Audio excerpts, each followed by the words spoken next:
அருமையான தேவனுடைய பிள்ளைகளே, நாம் தலைகளை தாழ்த்தி நாம் ஜெபிப்போம். கர்த்தரை துதித்து அவருடைய நாமத்தை பிரஸ்தாபமாக்குங்கள். அவருடைய செய்கைகளை ஜனங்களுக்குள்ளே பிரஸ்தாபப்படுத்துங்கள். அவரை பாடி அவரை கீர்த்தனம் பண்ணுங்கள். அவருடைய அதிசயங்கள் எல்லாம் தியானித்து பேசுங்கள். அவருடைய பரிசுத்த நாமத்தை குறித்து மேன்மை பாராட்டுங்கள். கர்த்தரை தேடுகிறவர்களின் இருதயம் மகிழ்வதாக. கண்களை மூடி நாம் ஜெபிப்போம். எங்களை நேசித்து வழிநடத்துகிற பரலோக நல்ல ஆண்டவரே, நாங்கள் எப்பொழுதும் வந்தடையத்துக்கு கண்மலையாயிருக்கிற எங்கள் ராஜாதி ராஜாவே, தேவாதி தேவனே, நாங்கள் உம்மை ஸ்தோத்தரிக்கிறோம், உம்மை துதிக்கிறோம், உம்மை போற்றுகிறோம். இந்த அற்புதமான இந்த கிருபையின் உம்முடைய உயிர்த்தெழுந்த நாளுக்காக நாங்கள் நன்றி செலுத்துகிறோம்.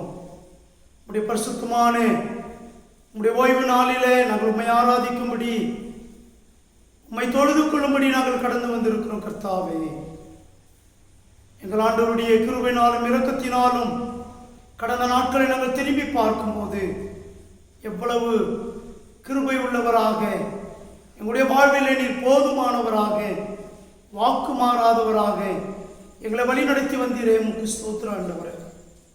எத்தனையோ கஷ்டங்கள், பாடுகள், உபத்திரவங்களுக்கு மத்தியிலும் கூட நீர் ஒருவரே உண்மை உள்ளவராய், உடன்படிக்கையிலே உறுதி உள்ளவராய் எங்களோடு கூட இருந்து எங்களை வழி நடத்தினதுக்காய் ஸ்தோத்திரம் ஆண்டவரே. ஆண்டவரே, இந்த வேளையில் கூட ஆண்டவரே, இந்த காணொளி மூலமாக உம்மை ஆராதிக்கிற உடைய பிள்ளைகள் உடைய கரத்தில் ஒப்புக் கொடுக்கிறோம். எங்கள் ஆண்டவர் அவர்களை தேற்றி பலப்படுத்தி ஆதரித்து வழிநடத்தி வந்தீரே. உமக்கு ஸ்தோத்திரம்ப்பா. இதோ உடைய பிள்ளைகள் உம்முடைய சமூகத்தில் உம்முடைய ஆராதனையில் உம்மை ஆராதிக்கும்படி ஒருமனப்பட்டு வந்திருக்கிறதுக்காக உமக்கு ஸ்தோத்திரம். ஆவியானுடைய தெய்வீக பிரசன்னம் எங்கள் மத்தியில் அசைவாடி கொண்டிருக்கிறதுக்காக ஸ்தோத்திரம்.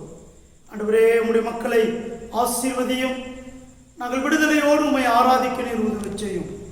ஆவியோடும் உண்மையோடும் உம்மை நாங்கள் தொழுது கொள்ள அனைவருக்கு செய்யும்படியாக நாங்கள் ஜெபிக்கிறோம். எங்களுடைய தேசத்தில் மாத்திரமல்ல, உலகம் முழுவதும் உம்மை ஆராதிக்கிற பிள்ளைகளோடு கூட உடைய தெய்வீக பிரசன்னமும் பாதுகாப்பு இருக்க வேண்டுமா நாங்கள் ஜெபிக்கிறோம். இரக்கமுள்ள தகப்பனே, எங்களுக்கு கொடுத்த நல்ல ரட்சிப்புக்காக, ரட்சிப்பின் அனுபவங்களுக்காக, ரட்சிப்பின் உன்னதமான உங்களுடைய கிருபைக்காக நாங்கள் நன்றி செலுத்துகிறோம். கர்த்தாவே, ஒருவேளை உங்களுடைய குமாரன் எங்களுக்காக மரிக்காவிட்டால் நாங்கள் அழிந்து போயிருப்போம். கர்த்தாவே, எங்களை ஒரு பொருட்டாக எண்ணி உம்முடைய குமாரனை எங்களுக்காக கல்வாரி சிலுவிலே ஒப்பு கொடுத்தீரே. அந்த மாசற்ற அன்பை நினைத்து உமக்கு கோடான கொடி ஸ்தோத்திரத்தை எடுக்கும்.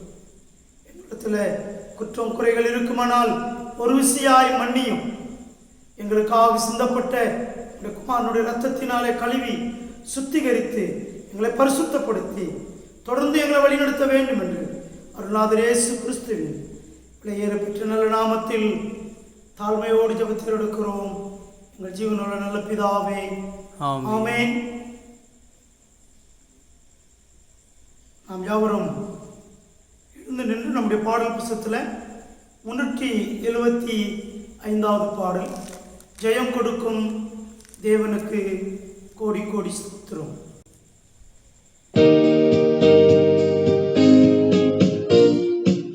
ஜெயம் கொடுக்கும் தேவனுக்கு கோடி கோடி ஸ்தோத்திரம்.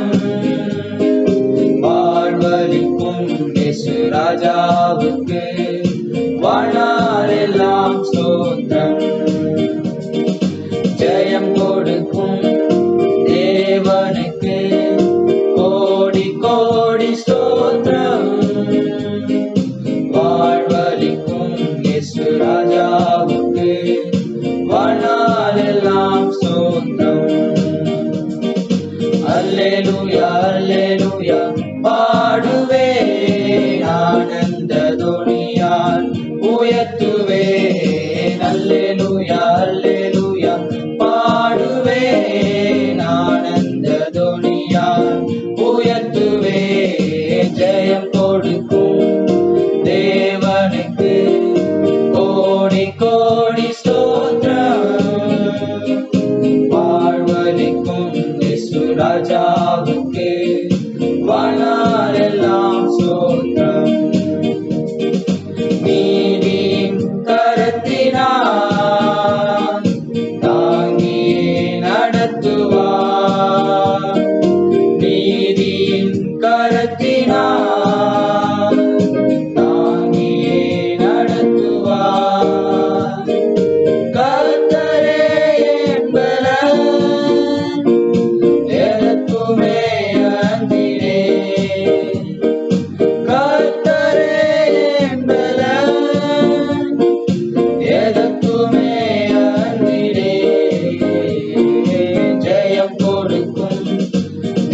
கொடுக்கும் தேவனுக்கு கோடி கோடி ஸ்தோத்திரம்.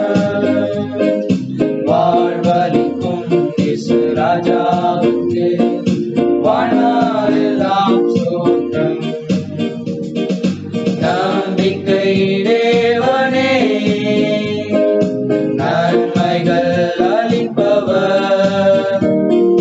நம்பிக்கை தேவனே, நன்மைகள் அளிப்பவர்.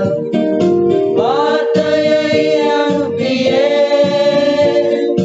மகிமைப்படுத்துவார். வார்த்தையை அனுப்பியே மகிமைப்படுத்துவார். ஜெயம் கொடுக்கும் தேவனுக்கு கோடி கோடி ஸ்தோத்திரம். வாழ்வளிக்கும் இயேசு ராஜாவுக்கு வாழ்நாளெல்லாம் ஸ்தோத்திரம். உண்மை தேவனே, உருக்கம் நிறைந்தவர். உண்மை தேவனே, உருக்கம் நிறைந்தவர். என்னை காப்பவர், உறங்குவர் இல்லையே. என்னை காப்பவர், உறங்குவர் இல்லையே. ஜெயம் கொடுக்கும் தேவனுக்கு கோடி கோடி ஸ்தோத்திரம். வாழ்வளிக்கும் இயேசு ராஜாவுக்கு வாழ்நாளெல்லாம் ஸ்தோத்திரம். ஜெயம் கொடுக்கும் தேவனுக்கு கோடி கோடி ஸ்தோத்திரம். வாழ்வளிக்கும் இயேசு ராஜாவுக்கு வாழ்நாளெல்லாம் ஸ்தோத்திரம். இப்பொழுது நம்மத்தில் நம்முடைய திருச்சபை உதவிக்காரர் தமிழ்ச்செல்வன் அவர்கள் 34ஆம் சங்கீதத்தை வாசிக்க கேட்போம். 1 முதல் 22 வசனங்கள் முடிய வாசிக்க கேட்போம். பிரியமானவர்களே, இந்த நாளிலே ஆராதனையில் வாசிக்க தெரிந்து கொள்ளப்பட்ட சங்கீதங்களின் பகுதி 34ஆம் சங்கீதம் வசனம் 1 துவங்கி 22 முடிய. கர்த்தரை நான் எக்காலத்திலும் ஸ்தோத்தரிப்பேன், அவர் துதி எப்பொழுதும் என் வாயில் இருக்கும். கர்த்தருக்குள் என் ஆத்துமா மேன்மை பாராட்டும், சிறுமைப்பட்டவர்கள் அதை கேட்டு மகிழ்வார்கள். என்னோடு கூட கர்த்தரை மகிமைப்படுத்துங்கள், நாம் ஒருமித்து அவர் நாமத்தை உயர்த்துவோமாக. நான் கர்த்தரை தேடினேன், அவர் எனக்கு செவி கொடுத்து என்னுடைய எல்லா பயத்துக்கும் என்னை நீங்களாக்கிவிட்டார். அவர்கள் அவரை நோக்கி பார்த்து பிரகாசம் அடைந்தார்கள், அவர்கள் முகங்கள் வெட்கப்படவில்லை. இந்த ஏழை கூப்பிட்டான், கர்த்தர் கேட்டு அவனை அவன் இடுக்கண்களுக்கெல்லாம் நீங்களாக்கி ரட்சித்தார். கர்த்தருடைய தூதன் அவருக்கு பயந்தவர்களை சூழ பாளையம் இறங்கி அவர்களை விடுவிக்கிறார். வசனம் 8, கர்த்தர் நல்லவர் என்பதை ருசித்து பாருங்கள், அவர் மேல் நம்பிக்கையாயிருக்கிற மனுஷன் பாக்கியவான். கர்த்தருடைய பரிசுத்தவான்களே, அவருக்கு பயந்திருங்கள், அவருக்கு பயந்தவர்களுக்கு குறைவில்லை. சிங்கக்குட்டிகள் தாழ்ச்சி அடைந்து பட்டினியாயிருக்கும், கர்த்தரை தேடுகிறவர்களுக்கோ ஒரு நன்மையும் குறைவுபடாது. பிள்ளைகளே, வந்து எனக்கு செவி கொடுங்கள், கர்த்தருக்கு பயப்படுதலை உங்களுக்கு போதிப்பேன். நன்மையை காணும்படி ஜீவனை விரும்பி நீடித்த நாட்களை அபேட்சிக்கிற மனுஷன் யார்? உன் நாவை பொல்லாப்புக்கும் உன் உதடுகளை கபட்டு வசனிப்புக்கும் விலக்கி காத்துக்கொள். தீமையை விட்டு விலகி நன்மை செய், சமாதானத்தை தேடி அதை தொடர்ந்து கொள். வசனம் 15, கர்த்தருடைய கண்கள் நீதிமான்கள் மேல் நோக்கமாயிருக்கிறது, அவருடைய செவிகள் அவர்கள் கூப்பிடுவதற்கு திறந்திருக்கிறது. தீமை செய்கிறவர்களுடைய பேரை பூமியில் இராமல் அற்றுப்போக பண்ண கர்த்தருடைய முகம் அவர்களுக்கு விரோதமாயிருக்கிறது. நீதிமான்கள் கூப்பிடும்போது கர்த்தர் கேட்டு அவர்களை அவர்களுடைய எல்லா உபத்திரங்களுக்கும் நீங்களாக்கி விடுகிறார். நொறுங்குண்ட இருதயமுள்ளவர்களுக்கு கர்த்தர் சமீபமாயிருந்து நறுங்குண்ட ஆவியுள்ளவர்களை ரட்சிக்கிறார். வசனம் 19, நீதிமானுக்கு வரும் துன்பங்கள் அநேகமாயிருக்கும், கர்த்தர் அவை எல்லாவற்றிலும் நின்று அவனை விடுவிப்பார். அவனுடைய எலும்புகள் எல்லாம் காப்பாற்றுகிறார், அவைகளில் ஒன்றும் முறிக்கப்படுவதில்லை. தீமை துன்மார்கனை கொல்லும், நீதிமானை பகைக்கிறவர்கள் குற்றவாளி ஆவார்கள். கர்த்தர் தமது ஊழியக்காரரின் ஆத்துமாவை மீட்டுக் கொள்ளுகிறார், அவரை நம்புகிற ஒருவன் மேலும் குற்றம் சுமராது என்பதே. ஆமேன். கர்த்தருக்கு பிரியமான தேவ ஜனங்களே, நாம் கர்த்தருடைய வார்த்தைக்காக கடந்து போக இருக்கிறோம். கர்த்தருடைய வார்த்தைக்காக நாம் ஜெபத்தில் கடந்து போவோம். நம்முடைய திருச்சபை உதவிக்காரர் குமார் அவர்கள் நம்ம ஜெபத்தில் வழி நடத்துவார்கள். துதியில் மத்தியிலே வாசமாய் இருக்கிற எங்கள் பரிசுத்தமான அன்பு தகப்பனே, இந்த மனமகிழ்ச்சியான இந்த காலை வேலைக்காக உன்னை துதிக்கிறோம், சோத்தரிக்கிறோம், நடு செலுத்துகிறோம். அப்பா பிதாவே, அரும ரட்சகரே என்று அழைக்கக்கூடிய ஒரு புகரத்தை இந்த நாளில் எங்களுக்கு கொடுத்த உன்னுடைய கிருபைக்காக நாங்கள் நடு செலுத்துகிறோம். அருமையான இந்த பரிசுத்தமான இந்த ஓய்வு நாளிலே கொடு சுவாமி, உன்னுடைய தெய்வீக கிருபை ஆண்டவரே இந்த நாள் முழுவதும் எங்களை சூழ்ந்து கொண்டு எங்களை வழிநடத்தும்படியாக ஜெபிக்கிறோம். ஆண்டவரே அப்பா, இந்த நாளிலே கூட சுவாமி ஆண்டவரே உன்னை துதிக்கும்படியாகவும் உன்னை சோத்தரிக்கும்படியாகவும் உன் நாமத்தை சொல்லி நாங்கள் ஆண்டவரே ஆராதிக்கும்படியாகவும் இப்படிப்பட்ட ஒரு தருணத்தை ஏற்படுத்த உன்னுடைய கிருபைக்காக நாங்கள் நடு செலுத்துகிறோம். சுவாமி அருமையான இந்த நாளிலே கூட ஆண்டவரே உன்னுடைய சத்தியத்தை கேட்பதற்கு முன்பாக ஆண்டவரே உன்னுடைய சமூகத்தில் நாங்கள் தாய்த்து ஆண்டவரே உன்னுடைய சமூகத்தில் நாங்கள் வருகிறோம். ஆண்டவரே எங்களை நீ தகுதிப்படுத்தும் சுவாமி, எங்களை ஒருமனப்படுத்தும் ஆண்டவரே, எங்களை பரிசுத்தப்படுத்தும் ஆண்டவரே. ஆண்டவரே உன்னுடைய பரிசுத்தமான ஒரு வார்த்தையை கேட்கும்போது நாங்கள் பரிசுத்தத்துள்ளத்தோடு உன்னுடைய வார்த்தையை கேட்கக்கூடிய கிருபை எங்களுக்கு நீ தாரும்படியாக நாங்கள் ஜெபிக்கிறோம். ஆண்டவரே இந்த வல்லமையான கருத்தில் நாங்கள் தாய் தோப்பு கொடுக்குறோம். சுவாமி பேசுகிற தாசரை மறைத்து ஆவியானவரை நீர் பேசும் சுவாமி, நாங்கள் கேட்குறோம். ஆண்டவரே அவர் மறைத்து நீர் பேசும், நாங்கள் கேட்குறோம். கேட்குற எங்களை கூட ஆண்டவரே எங்களை சிந்தனைகளை செதறவிடாதபடி ஆண்டவரே உன்னுடைய சத்தியத்தை நாங்கள் கேட்டு எங்களுடைய வாழ்க்கையில் நாங்கள் அதை கடைப்பிடித்து நடக்கக்கூடிய கிருபையில் நாங்கள் வளர நீ உதவி செய்ய முடியாது நாங்கள் ஜெபிக்கிறோம். ஆண்டவரே இந்த நாளில் ஆண்டவரே ஆராதிக்கிற ஒவ்வொரு குடும்பங்களிலும் ஆண்டவரே உன்னுடைய தெய்வீக பிரசனம் செயல்பட முடியாது நாங்கள் வேண்டிக் கொள்கிறோம். சுவாமி எல்லாம் உன் பாதத்தில் நாங்கள் அர்ப்பணிக்கிறோம். சுவாமி நீரே நடத்துக்கொள்ளும். துதி கன மகிமை ஆண்டவராகிய உனக்கு ஒருவருக்கே செலுத்துகிறோம். இயேசுவின் நாமத்தினாலே கேட்கிறோம் எங்கள் ஜீவனில் நல்ல பிதாவே, ஆமேன். அன்பார்ந்த தேவஜனங்களே, இந்த காலவேளையில் இந்த காணொளி மூலமாக உங்களை நான் சந்திப்பதில் மிகவும் மகிழ்ச்சி அடைகிறேன்.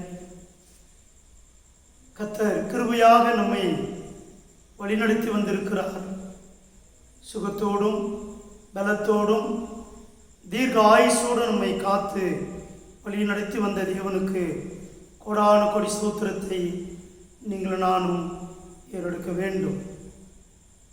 அருமையான தேவ ஜனங்களே, நீங்கள் தொடர்ந்து ஜெபித்து வருகிறீர்கள், ஜெபிக்கிறீர்கள். சீக்கிரத்தில் நம்முடைய ஜெபத்தை கர்த்தர் கேட்டு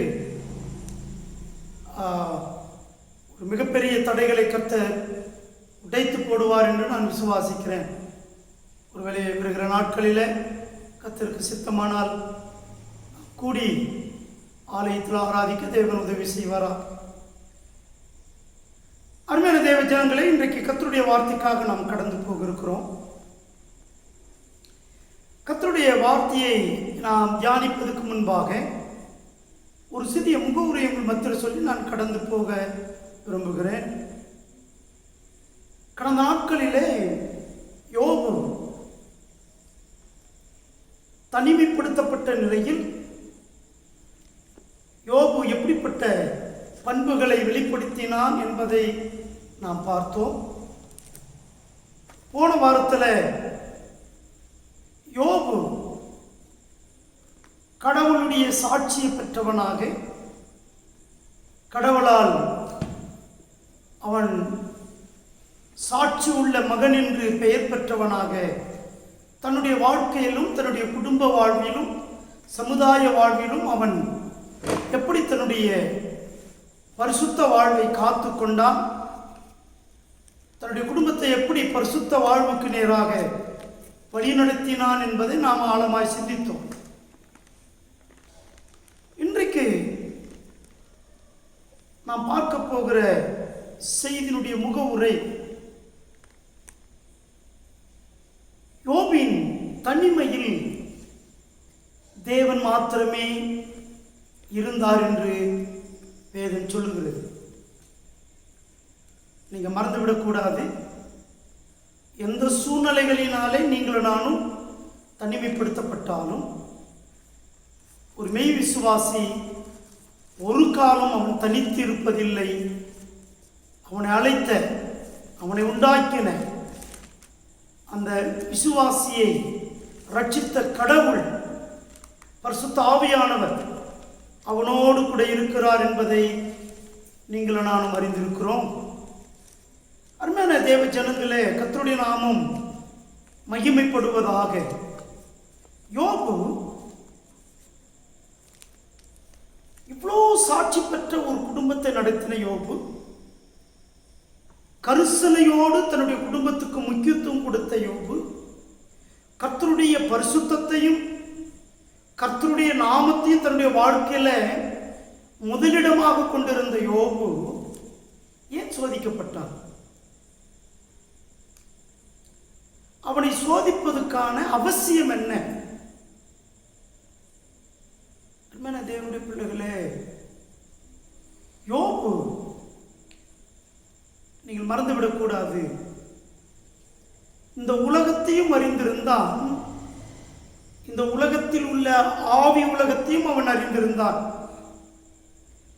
ஒருவேளை இந்த உலகம் நிறைய பேருக்கு தெரியும், ஆனால் அந்த உலகத்திலே இன்னொரு உலகம் இருக்கிறது, அது ஆவி உலகம். அந்த ஆவி உலகத்தில் சாத்தான் இந்த உலகத்தில் ஆளுகை செய்கிறான். ஆவி உலகத்தில் சாத்தான் மிக பரபரப்பான வேலைகளை செய்து கொண்டிருக்கிறான். நீங்க ஒன்றை புரிந்து கொள்ள வேண்டும், சாத்தான் எப்படி இருப்பான் என்று நீங்கள் ஒருவேளை கேட்பீர்களானால், இப்படிதான் இருப்பான் என்று நான் ஒரு உருவத்தை சொல்ல முடியாது.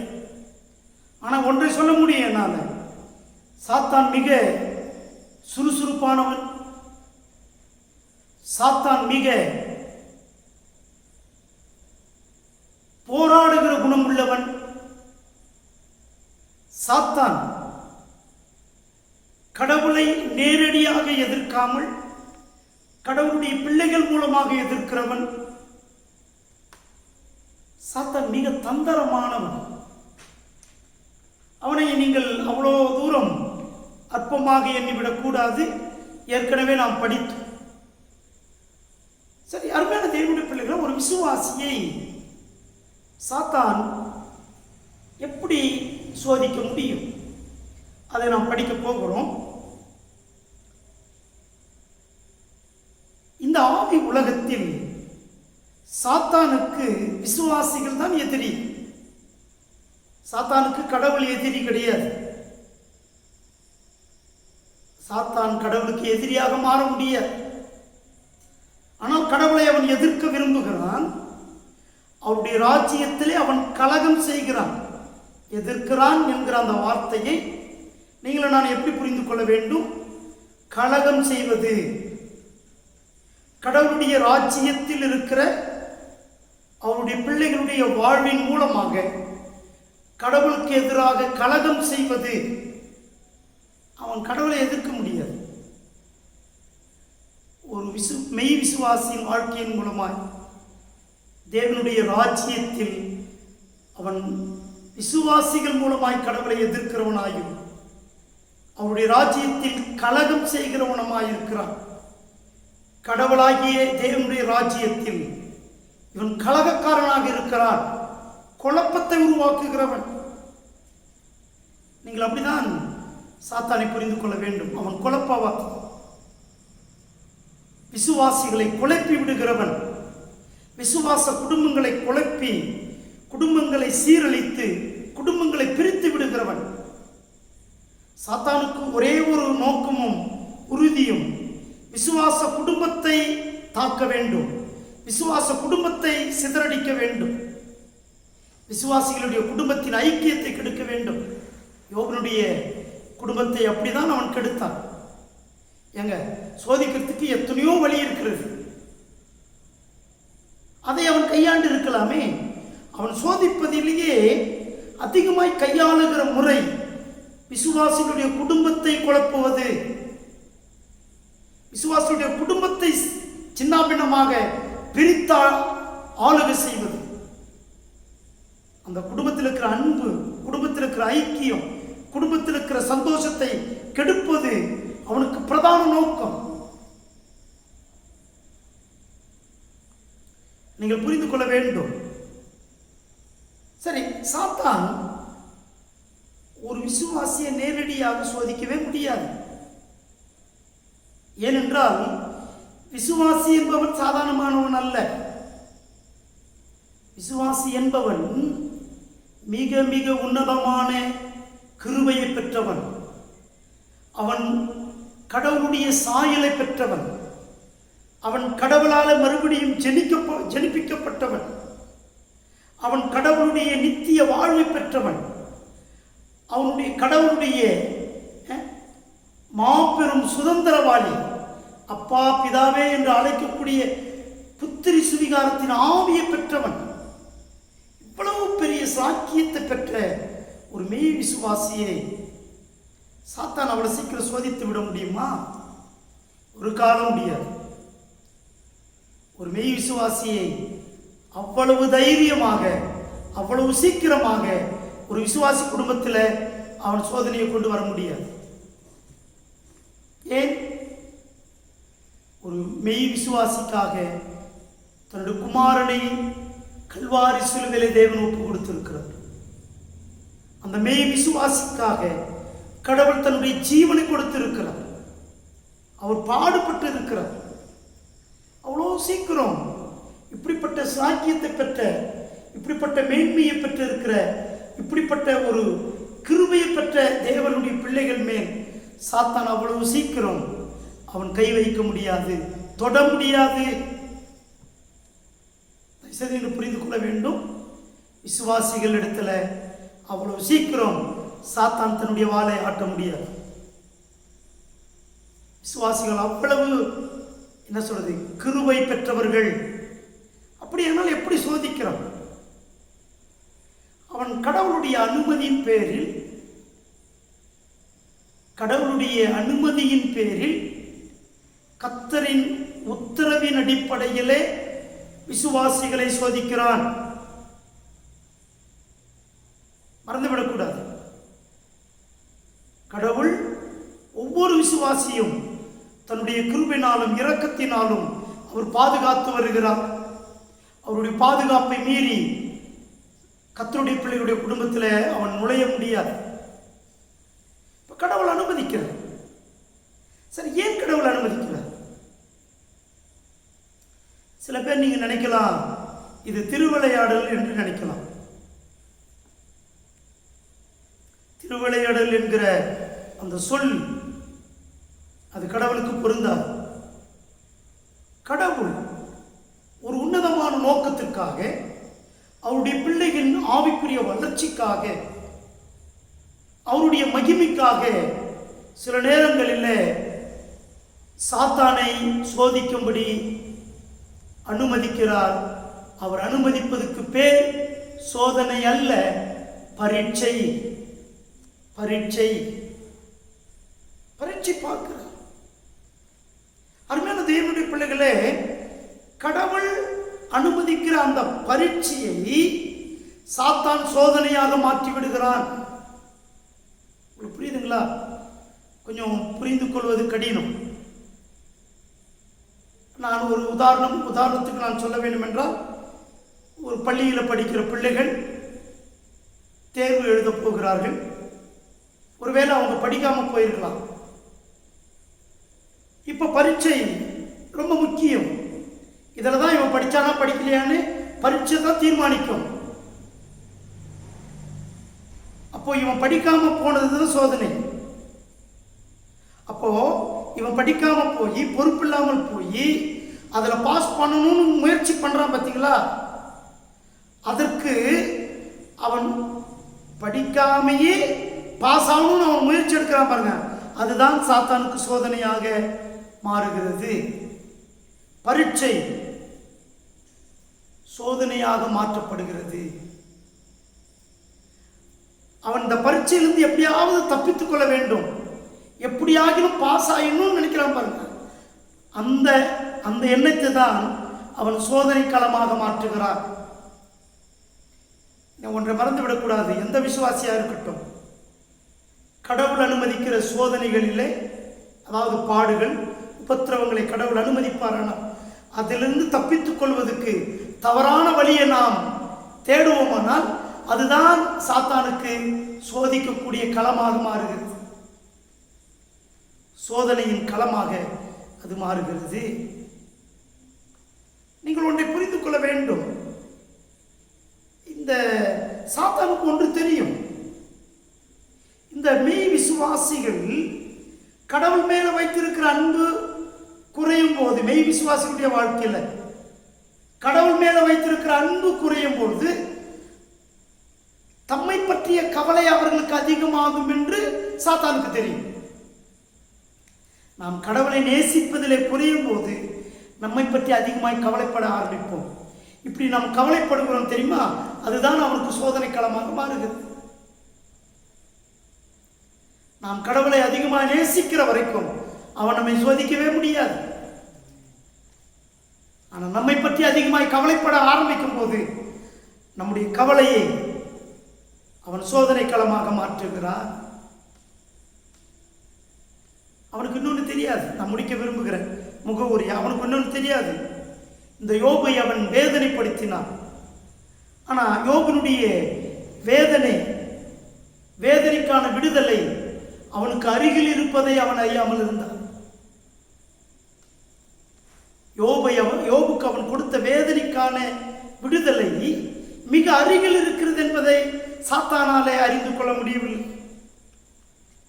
அவனுக்கு அது தெரியாது. அருமையான தேவனுடைய பிள்ளைகளே, ஒரு விஷயத்தை சொல்லி நான் கர்த்தருடைய வார்த்தைக்காக உங்களை வழிநடத்த நான் விரும்புகிறேன். யோபுக்கு சாத்தானுடைய சோதனை மிக உச்சத்தில் இருக்கிறது. சாத்தான் தன்னுடைய வீரியத்தை முழுமையாக யோபனுடைய வாழ்க்கையின் மேல் அவன் செலுத்துகிறான். இவைகளுக்கு மத்தியில் யோபு சரீரத்தில் பாதிக்கப்பட்டான், அவன் ஆவியில் பாதிக்கப்படவில்லை, இருதயத்தில் அவன் பாதிக்கப்படவில்லை.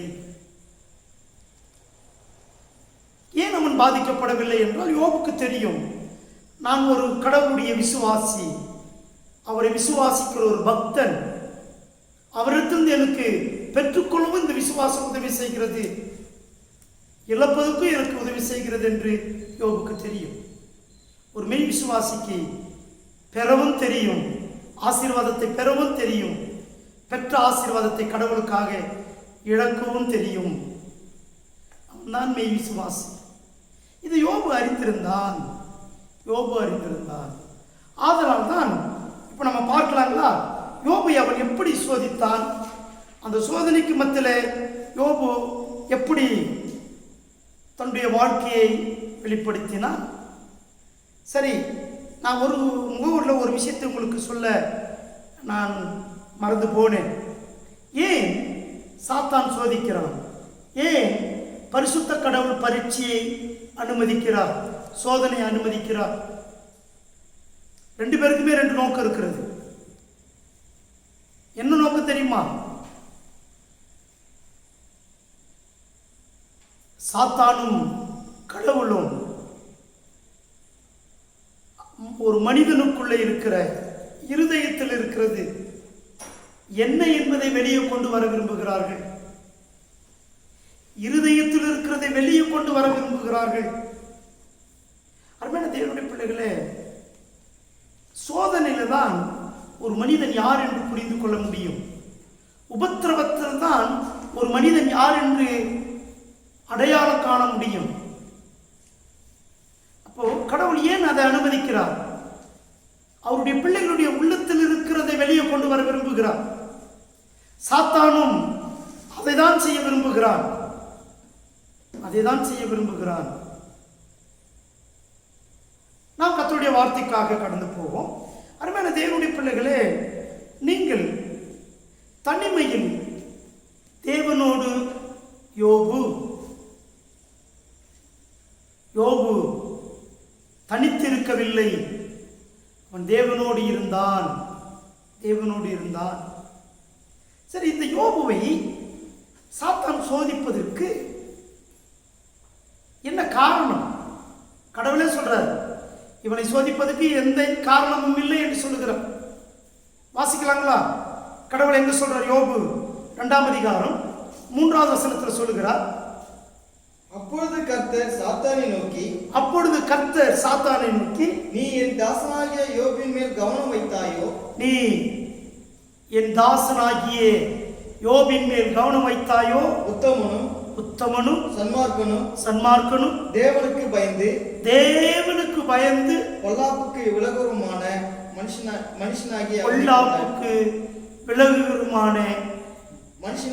மனுஷனாகிய அவனைப் போல் பூமியிலே ஒருவனும் இல்லை. இது சொல்றது யாருன்னா கடவுள் சொல்லுகிறார். சொல்லிட்டு பின்னால சொல்ற காரியம் தான் ரொம்ப முக்கியம். அவனைப் போல பூமியில் ஒருவனும் இல்லை, முகாந்தரம் இல்லாமல் அவனை நிர்மூலமாக்கும்படி நீ என்னை ஏவின போதிலும், அதாவது என்னை கெஞ்சி கேட்டுக்கொண்ட போதிலும் அவன் இன்னும் தன் உத்தமத்திலே உறுதியாய் நிற்கிறான் என்றார். அருமையான தேவனுடைய பிள்ளைகளே, நீங்கள் ஒரு உண்மையை மறந்துவிடக் கூடாது. யோபுவை சோதிப்பதற்கு கடவுள் எந்த ஒரு தடயத்தையும் அவனிடத்தில் பார்க்கவில்லை. அவன் சோதிப்பதற்கு எந்த காரணமும் அவனிடத்தில் இல்லை. சரிங்களா? அதான் சொல்ற, அவனிடத்தில் எந்த முகாந்திரமும் இல்லையே. ஆனா நீ அவனை சோதிக்கும்படி, நிர்மூலமாக்கும்படி என்னை நீ கேட்டுக்கொண்டாய், என்னை தொல்லைப்படுத்தினாய், உனக்கு நான் அனுமதி கொடுத்தேன். சரி, இப்படி அனுமதி கொடுத்த உடனே சாத்தானால போய் யோபை சோதித்து விட முடியுமா? முடியாது, சோதிக்க முடியாது. ஏன்? யோபு என்பவன் கடவுளுடைய பாதுகாப்பில், ஒருவேளை அவனுடைய பாதுகாப்பு கூட எடுத்திருக்கலாம். அவன் உத்தமனும் பரிசுத்தம். அதனால தான் நான் சொன்னேன், எந்த முகாந்திரமும் இல்லாமல் சாத்தான் யோபுவை சோதிப்பதற்கு ஒரு துருப்பு சீட்டை தேடினான். எப்படி யோபுவை சோதிக்க முடியும்? எப்படி யோபுனுடைய சரீரத்தை தொட முடியும்? ஆமா, அவன் சரீரத்தை அவ்வளவு சீக்கிரம் தொட முடியல. ஆண்டவர் அனுமதி கொடுத்தார். அவனுடைய பிள்ளைகள் எல்லாம் அழித்தான், வேலைக்காரர்களை அழித்தான், சொத்தெல்லாம் அழிச்சுட்டான். யோபு கிட்ட வந்திருக்கிறான். இப்போ யோபு ஒரு பவர்ஃபுல் மேன். அவன் சாதாரணமான ஆள் இல்லை, ஒரு ஆவிக்குரியவன். ரட்சிக்கப்பட்ட அத்தனை கிறிஸ்தவங்களும் உண்மையாவே அவர்கள் கர்த்தருடைய பிள்ளைகள், அவர்கள் பலவான்கள், அவர்கள் நீதிமான்கள், அவர்கள் பரிசுத்தவான்கள், அவர்கள் தேவனுடைய பிள்ளைகள். இவ்வளவு மேன்மை பெற்றிருக்கிறோம். சாதாரணமானவர்கள் அல்ல, இழிவானவர்கள் அல்ல. சராசரி மனிதர்களைப் போல ரட்சிக்கப்பட்ட விசுவாசியை சொல்ல முடியாது. ரட்சிக்கப்பட்ட விசுவாசி மிக மிக மிக உன்னதமான மேன்மையை பெற்றவன், மிக கிருபையின் வாய்ப்புகளை பெற்றவன். யோபு மகா கிருபை பெற்றவன். தேவனுடைய சுவாக்கியங்களிலே அவன் இளைப்பாறினவன். அருமையான தேவனுடைய பிள்ளைகளே, என்ன துருப்பு சீட்டு கண்டுபிடிச்சா தெரியுங்களா? யோபு 3ஆம் அதிகாரம் 25-26 யோபே சொல்றாரு, நான் பயந்த காரியம் எனக்கு நேரிட்டது, நான் பயந்த காரியம் எனக்கு நேரிட்டது, நான் அஞ்சினது எனக்கு வந்தது. யோபு பயந்தான், அஞ்சினான். ஆண்டவர் சாட்சி கொடுத்தார், உண்மை. இந்த பயமும் இந்த அஞ்சுகிற குணமும் நமக்கு என்ன சொல்லிக் கொடுக்கிறது? யோபு உத்தமன், நீதிமான், பரிசுத்தவான், உண்மை. ஆனால் அவனுடைய பயமும் அஞ்சுகிற அவனுடைய குணமும் பலவீனமும் நமக்கு கடவுள் அதன் மூலமா என்ன சொல்லிக் கொடுக்க விரும்புகிறார்? நீங்கள் உன்னதமான பிள்ளைகளாயிருந்தாலும், நீங்கள் என்னுடைய கிருபை பெற்ற விசுவாசிகளாயிருந்தாலும், நித்திய ஜீவனையும் தேவனுடைய சாயலும் பெற்றிருந்தாலும், இந்த சரீரத்தில் இருக்கிற வரைக்கும் உங்களுக்குள்ளே பலவீனம் இருக்கிறது. அதற்கு இடம் கொடுக்காதீர்கள். அதனால விசுவாசிகளுக்கு சொல்றாரு, நீங்கள் கோபம் கொண்டாலும் பாவம் செய்யாதீர்கள். கடவுளுடைய வேதத்தில் எச்சரிக்கிற அத்தனையும் உலகத்தாருக்கு அல்ல, ரட்சிக்கப்பட்டவர்களுக்கு. அருமையான தேவனுடைய பிள்ளைகளே, வேதம் சொல்லுகிறது, யோபு ஒரு மனிதன் என்பதை நீங்களும் நானும் மறந்துவிடக்கூடாது. அவன் சூப்பர்மேன் தான். ஆனா அவனுக்குள்ள ஆதாமின் பாவம், பலவீனம் இருந்தது. அவ்வளோ பெரிய உத்தமன், அவ்வளோ பெரிய நீதிமான், கடவுளுடைய பரிசுத்த வாயினாலே சாட்சி பெற்ற மனிதன். கடைசியில அவன் பயந்தான், அஞ்சினான். எப்பொழுது? சாத்தான் அவனுடைய குடும்பத்தை சிதறடிக்கும் போது, அழிக்கும் போது அவனுக்கு பயம் வந்தது. அவன் அஞ்சினான். ஐயோ, என் எதிர்காலம் எப்படி இருக்குமோ என்று அஞ்சிருக்க முடியும். அதுதான் சாத்தான் யோபுவை சரீரத்தை தொடுவதற்கு அவனுக்கு துருப்பு சீட்டாக மாறியது. யோபுவை தனிப்பட்ட முறையில் தனிமைப்படுத்தி அவனை வேதனைப்படுத்துவதற்கு அவனுடைய பயத்தை அவன் பயன்படுத்தினான். அவன் பயத்தை பயன்படுத்தினான். அதான் நிறைய நேரங்களில் வேதாகமத்தில் நீங்கள் எந்த தேவ தூதர்கள் மனிதர்களை சந்தித்தாலும் கடவுள் எங்கெல்லாம் பேசுகிறாரோ, அதிகமாக வேதத்தில் மனிதனோடு கடவுள் பேசும்போது ஆண்டவர் பயன்படுத்தி இருக்கிற அதிகமான வார்த்தை பயப்படாதீர்கள், பயப்படாதீர்கள். ஏன்? அந்த பயம் சாத்தானுடைய சோதனை களமாக மாற்றப்பட முடியும். சாத்தான் உங்களை சோதிப்பதற்கு அந்த பயத்தை அவனால் பயன்படுத்தப்பட முடியும். தேவனுடைய பிள்ளைகளே, யோபு சொல்லுகிறான், நான் மறுபடியும் வாசிக்கலாங்களா? நான் பயந்த காரியம் எனக்கு நேரிட்டது, நான் பயந்த காரியம் எனக்கு நேரிட்டது, நான் அஞ்சினது எனக்கு வந்தது, எனக்கு சுகம் இல்லை, இளைப்பாறுதலும் இல்லை. அருமையான தேவனுடைய பிள்ளைகளே, அவன் எவ்வளவு வேதனையோடு பேசுகிறான். ஏன்னா பிள்ளைகளெல்லாம் அழிஞ்சிட்டாங்க, சொத்துக்களெல்லாம் அழிஞ்சுது, இருக்கிறது இவன் மனைவியும் இவன் மாத்திரம்தான். சாத்தானுக்கு அவன் மனைவியை பற்றியெல்லாம் கவலை இல்லை. ஆல்ரெடி மனைவி சாத்தானுடைய ஆளு. நீங்கள் ஒன்றை புரிந்து கொள்ள வேண்டும். நிறைய நேரங்களில் விசுவாசிகளுடைய வாழ்க்கையில் சில நேரங்களில், எல்லா குடும்பங்களிலும் அப்படி இருப்பதில்லை, சில நேரங்களில் நல்ல விசுவாச குடும்பங்களில் வாய்ச்ச மனைவி ஒரு மிகப்பெரிய தடைக்கல், ஆவிக்குரிய வாழ்க்கைக்கு தடைக்கல்லாக இருப்பார். ஒரு கணவன் உத்தமத்தில் நிலைத்திருப்பது ஒரு மனைவிக்கு பிடிக்காது. தேவனுடைய பிள்ளைகளை நீங்கள் புரிந்து கொள்ள வேண்டும். தேவனுடைய பிள்ளைகளே, நீங்கள் மிக தெளிவாக ஒன்றை புரிந்து கொள்ள வேண்டும். யோபு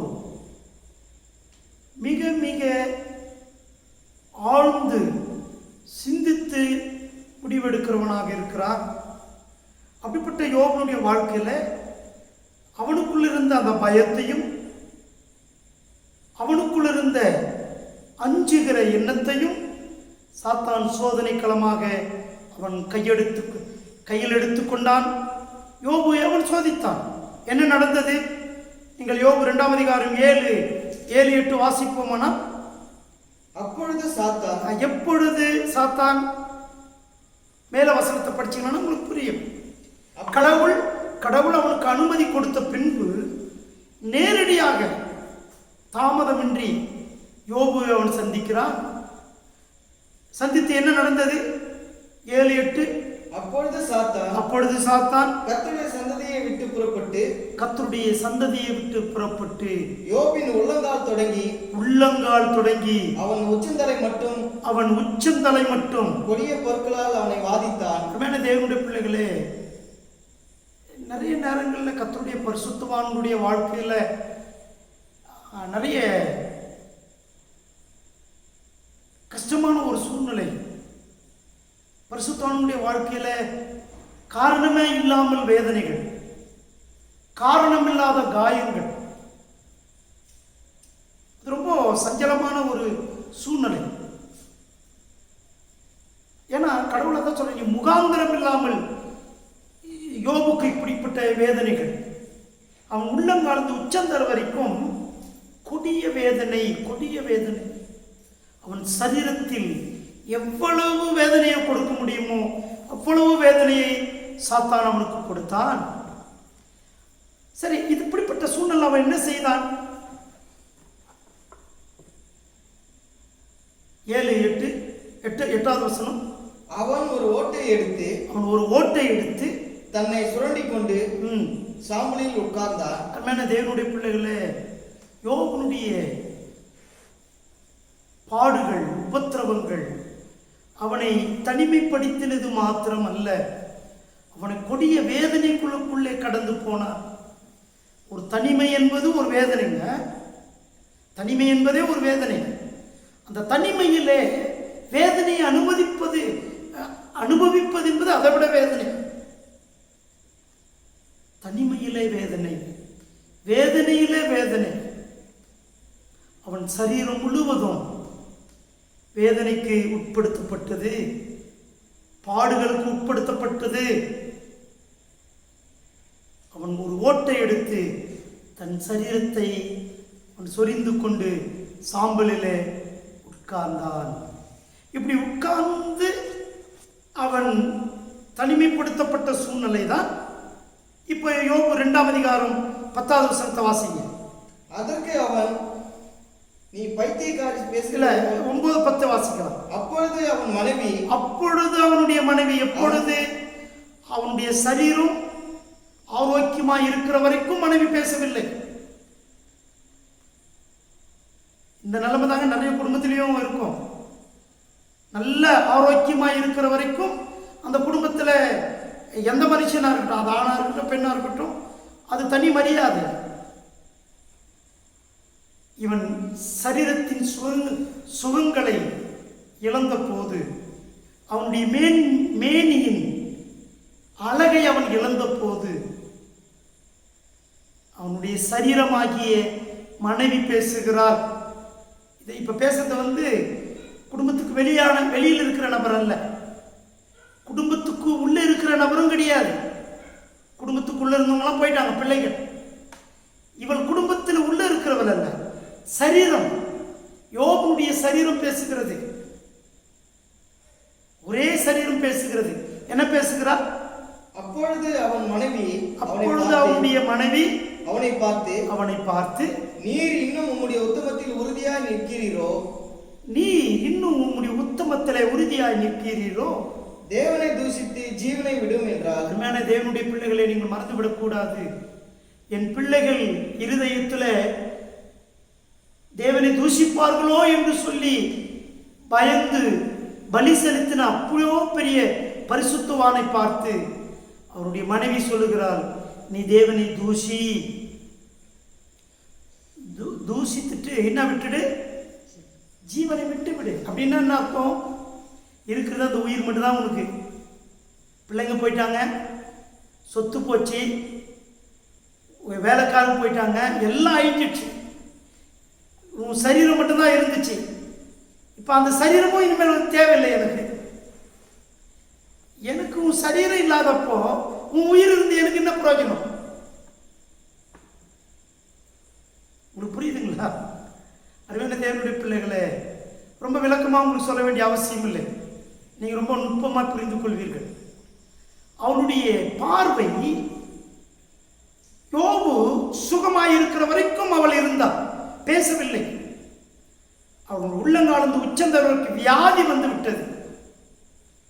உடனே அவள் சொல்லுகிறாள், நீ மரித்து போ, ஜீவனை விட்டு விடு, இன்னும் உன் உத்தமத்தில் நிலைத்திருக்கிறாயோ. நீங்க யோபுடைய மனைவி யோபுடைய சரீரத்தை மட்டும்தான் பார்த்து முடிவு செஞ்சிட்டான். யோபுவை சரீரத்தை வைத்து முடிவு செய்து விட்டான். நீங்க எந்த குடும்பத்தில் சரீர பிரகாரமாய் உறவுகளை பார்க்கிறார்களோ அந்த குடும்பத்தில் சந்தோஷம் இருக்காது, ஐக்கியம் இருக்காது. சரீர பிரகாரமான உறவுகளை காட்டிலும் ஆவிக்குரிய மேன்மையான சுபாவம் கணத்துக்குரியது. யோபுடைய மனைவிக்கு ஆவிக்குரிய வாழ்வை பற்றி கவலைப்படவில்லை. அப்படின்னா உத்தமத்தை அவள் மறுதளித்திருக்க மாட்டாள், உத்தம வாழ்க்கையை அவள் புறக்கணித்திருக்க மாட்டாள். புருஷன்கிட்ட சொல்ற, உண்மை உத்தமமா இருக்கிற, செத்துடு, ஜீவனை விடு. சொன்னவ யார் தெரியுமா? தன்னுடைய சொந்த மனைவி. அதாவதுமா வேதம் சொல்லுகிறது, ஆதாமுக்கு கடவுள் அவனுடைய விழாவிலிருந்து ஒரு பெண்ணை உருவாக்கி அவனுக்கு துணையாக கொடுக்கும்போது அவன் கவிதை பாடினான். என் எலும்பில் எலும்பாகும், என் சரீரத்தில் என் மாமிசத்தில் மாமிசமாகும். அப்படின்னா என்ன அர்த்தம் தெரியுங்களா? ஒரு மனிதனுக்கு எலும்பு ரொம்ப முக்கியம். அப்போதான் அவன் ரொம்ப ஸ்டடியாக இருக்க முடியும். அப்போது மனைவி சரியில்லைன்னா ஒரு ஆம்பளை, ஒரு ஆண் தான் வாழ்க்கையில் ஸ்டடியாக இருக்குது கொஞ்சம் கஷ்டம். அவள் தான் எலும்பு. மாமிசத்தில் மாமிசம் ரொம்ப முக்கியம். சரீரத்தில் சதம் ரொம்ப முக்கியம். இது ரெண்டும் கடவுள் மனைவியாக அந்த ஆதாமுக்கு கொடுத்தார். அவன் வர்ணிச்சு பாட்டு பாடுறான். நீ எலும்புக்கு எலும்பாகவும் மாமிசத்துக்கு மாமிசமாகவும் என்னிலிருந்து நீ எடுக்கப்பட்டாய். இப்போ என்னிலிருந்து எடுக்கப்பட்டாய் என்று சொல்கிற அந்த மனைவி தான் சொல்றா, நீ எனக்கு தேவையில்லைன்றா, ஒரே சரீரம் வேண்டாம். தேவனுடைய பிள்ளைகளே, யோபுக்கு தெரியும் அவனுடைய பார்வையில் அவன் சரீரத்தினால பாதிக்கப்பட்டிருந்தாலும் கடவுளுடைய பார்வையில் அவன் ஆவிக்குரிய எந்த பாதிப்பும் இல்லாமல் இருக்கிறான். ஆவிக்குரிய வாழ்க்கையில் அவன் இருதயத்தில் சிங்கத்தை போல, கெச்சிக்கிற சிங்கத்தை போல இருந்தான். நீங்க அவன் என்ன பதில் சொன்னான் அதற்கு அவன் நீ பைத்தியக்காரி பேசுகிறது போல பேசுகிறாய். நீ பைத்தியக்காரி பேசுகிறதை போல பேசுகிறாய். தேவன் கையிலே நன்மை பெற்ற நாம், தேவனுடைய கையிலே நன்மை பெற்ற நாம் தீமையை பெற வேண்டாமோ என்றார். உங்களுக்கு இந்த தீமையை கடவுள் கொடுக்கறது இல்லை. முதல்ல தப்பா புரிஞ்சுக்கூடாது. நன்மையை மட்டும்தான் கடவுள் கொடுக்கிறார். ஒரு காலம் தேவனிடத்தில் தீமை இல்லை. ஆனால் யோபு எந்த கண்ணோட்டத்தோடு இந்த வார்த்தையை பேசுகிறார்? எந்த கண்ணோட்டத்தோடு பேசுகிறார்? அதாவது யோபு பேசுகிற அந்த மாற்று சிந்தனை அது உலக பிரகாரமான பார்வை அல்ல, அது ஒரு ஆவிக்குரிய பார்வை. அப்படி என்றால் என்ன? நான் ஒரு மெய் விசுவாசியாக எந்த நிலையிலும் நான் கர்த்தரை மகிமைப்படுத்துவேன். நீங்க யோபை மாதிரி நிறைய மாற்று சிந்தனை உள்ள பரிசுத்தவான்கள் உலகத்தில் வாழ்ந்தார்கள். ஒரு முறை தாவீது அரசன் தன்னுடைய சேனைகளோடு அவன் போகும்போது சிமேயுன்னு ஒருத்தவரான், உங்களுக்கு பைபிளை படிப்பீங்க, வந்து சபிக்கிறான். கற்களை வாரி தூஷிக்கிறான், அடிக்கிறான், மண்ணை வாரி தூறான்.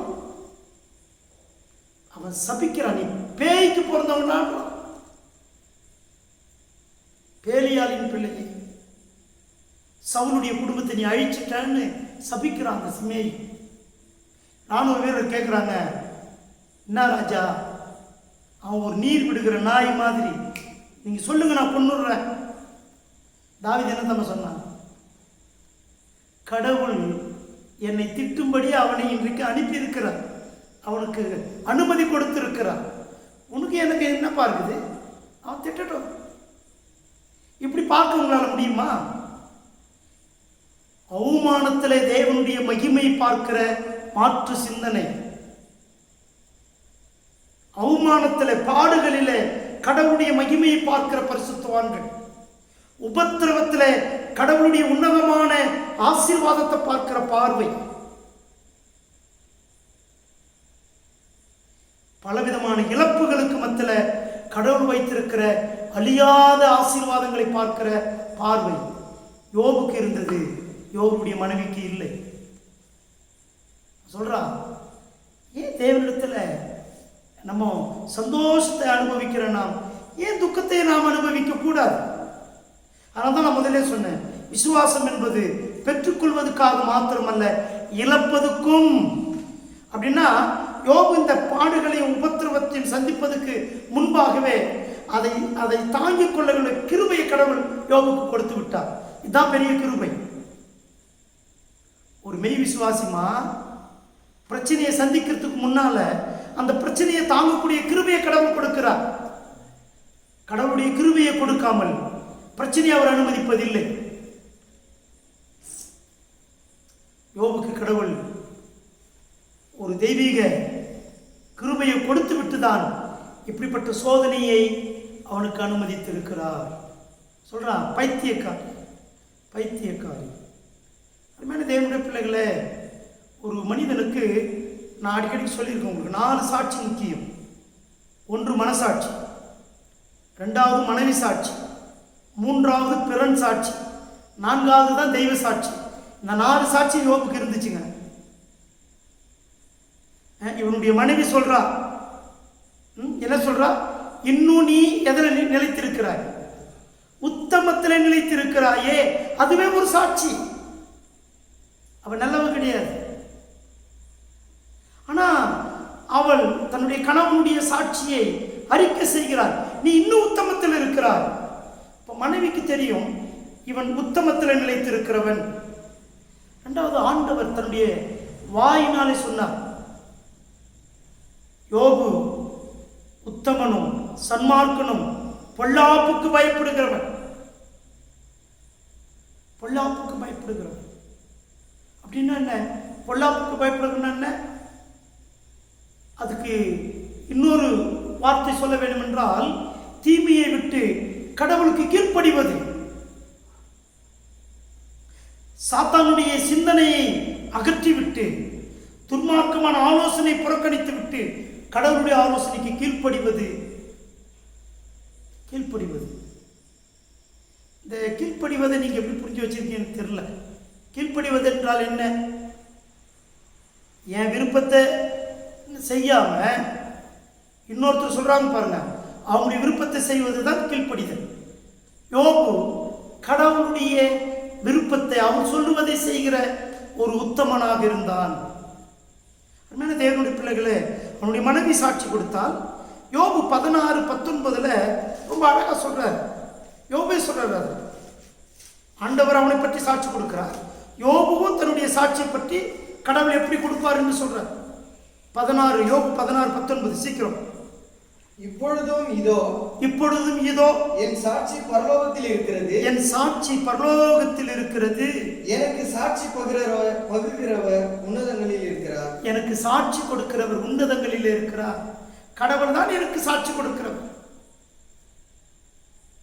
இப்போ மனைவி சாட்சி கொடுத்தால் கடவுள் இவனை குறித்து சாட்சி கொடுக்கிறார். இவனுடைய நண்பர்கள் பிறன் சாட்சி இவனுக்கு இருந்தது. நீங்க யோபு 4ஆம் அதிகாரம் 3-4 வாசிப்பீர்கள்னா ரொம்ப அழகா சொல்றாங்க.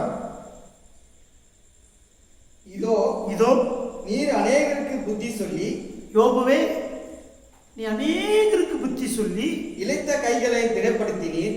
இளைத்த கைகளை நீ திடப்படுத்தினீர். விழுகிறவனை உம்முடைய வார்த்தைகளால் நிற்க பண்ணி ஆ, தள்ளாடுகிற முழங்கால்களை பலப்படுத்தினீர். உங்களுக்கு புரியுதுங்களா? இந்த எலிப்பாஸ் என்கிறவன் அவ்வளோ அழகா அவனை குறித்து சாட்சி சொல்கிறான். நீ எத்தனையோ பேருக்கு நீ புத்தி சொல்லி எத்தனையோ பேருடைய முழங்கால்களை நீ தளர விடாமல் அவர்களை திடப்படுத்தி இருக்கிறீர். ஏழைகளுக்கு உதவி செய்திருக்கிறீர். தளர்ந்த கைகளுக்கு நீ உதவி செய்திருக்கிறீர். தன் நண்பர்களுடைய சாட்சி, இவ்வளோ சாட்சி பெற்ற அந்த அற்புதமான மனுஷன்தான் உலகத்தால் புறக்கணிக்கப்பட்டான், குடும்பத்தால் புறக்கணிக்கப்பட்டான், தனிமைப்படுத்தப்பட்டான். உலகத்தால் அவன் தனிமைப்படுத்தப்பட்டான், குடும்பத்தால் அவன் தனிமைப்படுத்தப்பட்டான், தன்னுடைய நண்பர்களால் அவன் தனிமைப்படுத்தப்பட்டான். தேவன் கூட தற்காலிகமாய் அவனை தனிமைப்படுத்தினார். அவனோடு கூட அவன் இருந்தாலும் அவனை தனிமைப்படுத்தினார். அதனால தான் அவன் உள்ளத்தில் ஆழத்தில் அவன் சொல்லுகிறான். நீங்கள் யோபு 19:19 வாசிங்களேன். என் பிராண சிநேகிதர் எல்லாரும் என்னை வெறுக்கிறார்கள். ஆமாம், பிராண சிநேகிதர் எல்லாரும் என்னை வெறுக்கிறார்கள். நான் சிநேகித்தவர்கள் எனக்கு விரோதிகளானார்கள். என்னை பிராண சிநேகிதர் வெறுக்கிறார்கள். உங்களுக்கு தெரியும், யோபு 2:9 அவன் மனைவி வெறுக்கிறார். ஆனால் இப்படிப்பட்ட சூழ்நிலையில, அந்த தனிமைப்படுத்தப்பட்ட நிலையில கடவுள் என்னை இன்னும் வெறுக்கவில்லை என்பதை அவன் ஆழமாய் விசுவாசித்தான். எல்லாரும் என்னை கைவிட்டாலும் என்னை ரட்சித்த என் ஆண்டவர் இன்னும் என்னை கைவிடவில்லை. எப்படிங்க அதை சொல்றோம்? இங்க யோபு 19:25 வாசிப்பீர்களானால், என் மீட்பர் உயிரோடு இருக்கிறார் என்று அவன் சொல்லுகிறான். எல்லாரும் செத்து போனார்கள். என் பிள்ளைகள் செத்து போயிற்று, என் சொத்தெல்லாம் அழிந்து போயிற்று. ஏன்? சரீர அளவில் என் மனைவி கூட ஆவிக்குரிய நிலையில என் மனைவி கூட மரித்து போனாள். சரீரத்தில் உயிரோடு இருக்கிறாள். ஆவிக்குரிய நிலையில் அவ கூட என்னை விட்டு மரித்து போனாள். அவ ஒரு மரித்து போன நிலை தான். எல்லாரும் என்னை விட்டு போனார்கள். ஆனால் என்னுடைய மீட்பர், நான் விசுவாசிக்கும் கடவுள் என் தனிமையில என்னோடு கூட உயிரோடு இருக்கிறார். அதான் சொல்றார், என் மீட்பர் உயிரோடு இருக்கிறார். அவர் கடைசி நாளில் பூமியின் மேல் நிற்பார் என்றும், கடைசி நாளிலே பூமியின் மேல் நிற்பார் என்றும் நான் அறிந்திருக்கிறேன். இந்த என் தோல் முதலானவர்கள் அழுகின போன, இந்த தோல் முதலானவைகள் அழுகி போனாலும் நான் என் மாம்சத்தின் இருந்து தேவனை பார்ப்பேன். உங்களுக்கு புரியுதுங்களா? எவ்வளவு பெரிய அசைக்க முடியாத ஆணித்தரமான விசுவாசம், அசைக்க முடியாத விசுவாசம். அதாங்க இந்த அசைக்க முடியாத விசுவாசம். எப்படிங்க அப்படிப்பட்ட விசுவாசம்னா, அவனுடைய விசுவாசம் கர்த்தருடைய சத்தியத்தை ஆதாரமாய் கொண்டு இருந்தது, கர்த்தருடைய வார்த்தையை சார்ந்திருந்தது. அது கற்பனை அல்ல. அவன் சொல்றான், என் தோல் முதலானவைகள் அழுகி போனாலும் என்னுடைய சொந்த சரீரத்துல கடைசி நாளில் என் ஆண்டவரை நான் என் சொந்த கண்களாலே அவரை பார்ப்பேன். அது மாத்திரம் இல்லைங்க, அவன் இன்னொன்று சொல்றான். அது ஆச்சரியமான வார்த்தை. நீங்க யோபு 23:10 வாசிங்களேன். ஆனாலும் நான் போகும் வழியை அவர் அறிவார். அவர் என்னை சோதித்த பின் நான் பொன்னாக விளங்குவேன். அவர் என்னை சோதித்த பின்பு நான் பொன்னாய் விளங்குவேன்.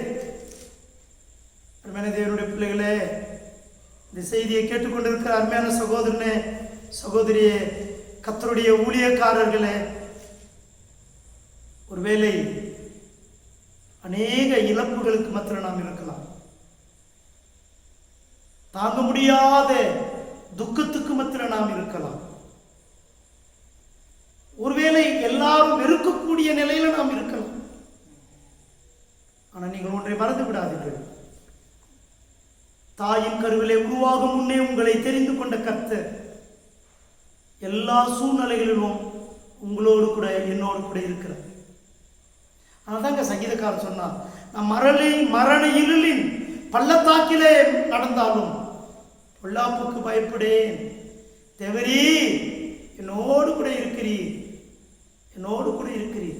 மரண இருளின் பள்ளத்தாக்கில கடவுளுடைய பிள்ளைகள் நடக்க கர்த்தர் அனுமதித்தாலும் கர்த்தர் நம்மோடு கூட இருக்கிறார். அவ்வளோ அசைக்க முடியாத சொல்றான். நான் சோதித்த பின்பு என் வாழ்நாள் முழுவதும் சோதனை இருக்காது. ஆனா என்னுடைய பாடுகளுக்கு ஒரு முடிவு உண்டு. அதுதான் என்னுடைய விசுவாசம். என்னுடைய இப்படிப்பட்ட இழப்புக்கு ஒரு முடிவு உண்டு. என் வாழ்வுக்கு ஒரு முடிவு உண்டு. அப்படிப்பட்ட ஒரு முடிவு வரும் பொழுது, என் சோதனை முடிவுக்குள்ளே வரும் பொழுது நான் பொன்னாய் மின்னுவேன். இது நான் யோசித்து பார்த்தேன், எப்படி இவன் அப்படி புரிந்து கொண்டான். நீங்க மறந்துடாதீங்கம்மா, நம்ம வீட்டுங்களில் பயன்படுத்தப்படாத பித்தளை பாத்திரங்கள் இருக்கும். நிறைய வீட்டில் இந்த மருமகள்லாம் கொண்டு வந்ததெல்லாம் மூட்டை கட்டி வச்சிருப்பாங்க. எல்லா பாத்திரத்தையும் யூஸ் பண்ண மாட்டாங்க. இந்த பித்தளை பாத்திரம் பயன்படுத்தாமல் பல ஆண்டுகளாக இருந்தால் அது வாங்குறப்ப இருந்த பளபளப்பு பல ஆண்டுகளுக்கு பிறகு பார்க்க முடியாது. அது ஒரு மாதிரி கருப்பாயிட்டு இருக்கும், சிலது பச்சை கலர் ஆகிட்டு இருக்கும். அது பயன்படுத்தலைன்னா அப்படி தான் இருப்பாங்க. இப்போ என்ன பண்ணுவாங்கன்னா வீட்டுங்களில் இப்போது நிறைய அதுக்கான நிறைய சோப்பெல்லாம் வந்துடுச்சு, அதுக்கு நிறைய லிக்விடெல்லாம் இருக்குது. ஆனால் ஒரு பழைய காலங்கள் என்ன பண்ணுவாங்கன்னா, இந்த புளியும் பழம்னு சொல்லுவாங்க தெரியுங்களா, புளி அந்த செங்கல்ல அரைச்சி அந்த மண்ணும் இந்த புளியும் சேர்த்து அந்த பாத்திரத்தை நல்லா தேய்ப்பாங்க. தேய்ச்சி ஒன்று பளபளன்னு ஆகிடும், புது பாத்திரம் மாதிரி ஆகிடும். இப்போ நான் உங்களை ஒரு கேள்வி கேட்குறேன், இந்த புளிப்பழம் இந்த மண்ணை போட்டு தேய்ச்சதுனால அது பளபளப்பாயிடுச்சா, இல்லை அந்த பாத்திரமாக பளபளப்பாக இருக்கிறதுனால பளபளப்பாச்சா? உங்களுக்கு நான் சொல்கிற உதாரணம் புரியுதுங்களா? ஒரு பாத்திரத்தை நீங்கள் சுத்தமாய் தேய்ச்சி கழுவும் போது பளபளப்பு கொடுக்கிறது. எதினால்? புளியிலெல்லாம் கிடையாது, அந்த மண்ணில் நீ எந்த சோப்பு பயன்படுத்தினாலும் அதனால் அது பளபளப்பாக மாறுவதில்லை. அந்த பாத்திரம் ஏற்கனவே பளபளப்பான தன்மை உடையது. அந்த தன்மையை, அந்த பளபளப்பு மேலே தூசி படிந்திருக்கிறது, அழுக்கு படிந்திருக்கிறது, அதை எடுக்கிறதுக்கு தான் சோப்பு பயன்படுத்துகிறோம். பளபளப்பை உருவாக்குவதுக்காக. அழுக்கு நீங்க சில பளபளப்பாக இருக்கும். யோபு சொல்லுகிறான், இந்த சோதனையின் மூலமாக என் மேல் இருக்கிற, எனக்குள் இருக்கிற அறியாமை, எனக்குள் இருக்கிற அந்த பயம், எனக்குள் இருக்கிற பலவீனங்களை, அந்த அழுக்கை கடவுள் நீக்கிவிடும் பொழுது, எனக்குள்ள இருக்கிற பலவீனத்தை நீக்கும் போது நான் பொன்னாய் மின்னுவேன். ஆண்டவருடைய பிள்ளைகள், தேவ சாயலை பெற்றவர்கள். சோதனை ஒருவனை நீதிமானாக மாற்றுவதில்லை. சோதனை ஒருவனை பரிசுத்தவானாக மாற்ற முடியாது. அவன் ஏற்கனவே பரிசுத்தவான். அந்த பரிசுத்தவான் மேல் படிந்திருக்கிற பாவ அழுக்குகளை நீக்குவதற்கு கடவுள் சோதனை என்கிற ஒரு முறையை அனுமதிக்கிறார். அந்த சோதனையின் மூலமாக அவர்களை முதிர்ச்சி உள்ளவர்களாக, பரிசுத்தவான்களாக, நீதியிலே அவர்கள் வளரக்கூடியவர்களாக கடவுள் மாற்றுகிறார். சாத்தான் நினைச்சா சோதிச்சா இவன் யோபு செத்துருவான், அழிஞ்சிருவான்னு. ஆனால் ஆண்டவர் அந்த சாத்தானுடைய தீமையான குணத்திலிருந்து வந்த சோதனையை யோபுக்கு நன்மையாக மாற்றாதான். சோதனையை சகிக்கிற மனுஷன் பாக்கியவான். சோதனையை சகிக்கிற மனுஷன் பாக்கியவான். ஏன்? சோதனை பரிசுத்தவானுடைய வாழ்க்கையில அழிவுக்காக கடவுள் அனுமதிப்பதில்லை. பரிசுத்தவானுடைய வளர்ச்சிக்காக, ஆசீர்வாதத்துக்காக கடவுள் அனுமதிக்கிறார். சாத்தானால யோபுடைய மகிழ்ச்சியும் சந்தோஷத்தையும் பாடுகள் மூலமாக கெடுத்து விட முடியாது. அருமையான தேவனுடைய பிள்ளைகளை நான் முடிக்க விரும்புகிறேன். நேரமாகிவிட்டது. கடைசியாய் வாசித்து முடிக்கலாம். நீங்கள் யோபு 42ஆம் அதிகாரம் 10வது வசனத்தை வாசிக்கலாங்களா? யோபு தன் சிநேகிதருக்காக வேண்டுதல் செய்த அருமையான தேவனுடைய பிள்ளைகள், அது ஒரு பெரிய விஷயம். நீங்கள் இன்னும் இதை ஆழமாய் யோபுடைய வரலாற்றை இன்னும் அதிகமாக நீங்கள் அறிந்து கொள்ள வேண்டும் என்றால் நம்முடைய போதகர் சாம் தேவநேசம் ஐயா உங்களுக்கு தெரியும்.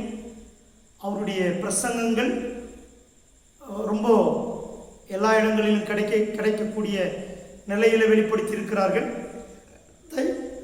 தயவுசெய்து யோபனுடைய வரலாற்றை கேளுங்கள். அவ்வளவு ஆழ்ந்த சிந்தனையை நீங்கள் பெற்றுக்கொள்ள முடியும். அருமையான தேவனுடைய பிள்ளைகளே, இந்த யோபு இந்த 42:10 ஆண்டவர் அவனை பார்த்தார் என்று வேதம் சொல்லுகிறது. கடவுள் யோபை பார்த்தார். ஏன் இவ்வளவு நாள் பார்க்கலையா? இல்லை இல்லை இல்லை, அங்க பார்த்த விதம் வேறு. அங்கு பார்த்தார் என்பதை எதை காட்டுகிறது? தன்னை விட்டு ஓடிப்போன தன்னுடைய உயிர் நண்பர்கள், தன்னை புரிந்து கொள்ளாத தன்னுடைய சிநேகிதர்கள், இவர்களுக்காக தேவனுடைய சமூகத்தில் யோபு ஜெபிக்கிறவனாக காணப்பட்டான். நீங்க ஒன்றை புரிந்து கொள்ள வேண்டுங்க. நீங்கள் பிறருக்காக ஜெபிக்கும் போது உங்களுடைய பாடுகள் கர்த்தரால விலக்கி நீக்கப்பட்டு பாதுகாக்கப்படும். நீங்கள் பாதுகாக்கப்படுவீர்கள். நீங்கள் பிறருக்காக ஜெபித்தால் உங்களுக்காக கடவுள் கவலைப்படுவார்.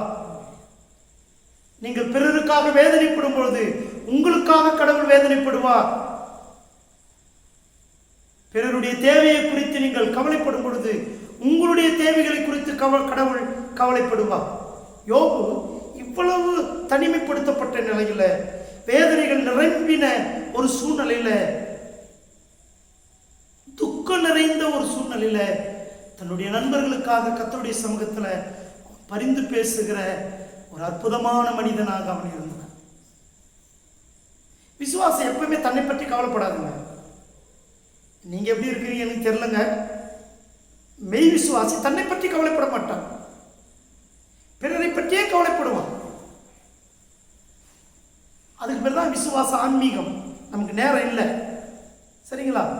ஒருவேளை கர்த்தருக்கு சித்தமானால் வருகிற நாட்களில் ஆன்மீகம் என்கிற தலைப்பில் சிந்திக்கலாம். அருமையான தேவனுடைய பிள்ளைகள், நீங்கள் மறந்துவிடக்கூடாது. தன்னுடைய நண்பர்களுக்காக அவன் ஜெபித்தான். ஆண்டவர் அவனுடைய சிறையிருப்பை மாற்றினார். மாற்றின பிறகு என்ன நடந்தது? 42:16 வாசிக்கலாம். 16-17 வாசித்து முடிச்சிடலாம். இதற்கு பின்பு யோபு 140 வருஷம் உயிரோடு இருந்து, இதற்கு பின்பு யோபு 140 வருஷம் உயிரோடு இருந்து 4 தலைமுறையை தன் பிள்ளைகளையும் தன் பிள்ளைகளுடைய பிள்ளைகளையும் கண்டான். 4 தலைமுறைகள் தன்னுடைய பிள்ளைகளையும் பிள்ளைகளின் பிள்ளைகளும் பேர பேத்தியெல்லாம் கண்டாருங்க. சாத்தா என்ன நினைச்சிருப்பான்? பிள்ளைங்களெல்லாம் அழிச்சிட்டோம், யோபனுடைய வரலாறெல்லாம் முடிவுக்கு வந்துடுச்சு, யோபையும் அழிச்சிடுவோம்னு நினைச்சான். நீங்க ஒன்றை புரிந்து கொள்ள வேண்டும். கர்த்தருக்காக நீங்கள் எதை இழக்கிறீர்களோ அதை நீங்கள் பெற்றுக்கொள்வீர்கள். கர்த்தருக்காக இழந்தோம் என்று இந்த உலகத்தில் ஒரு மனிதனும் சொல்ல முடியாது.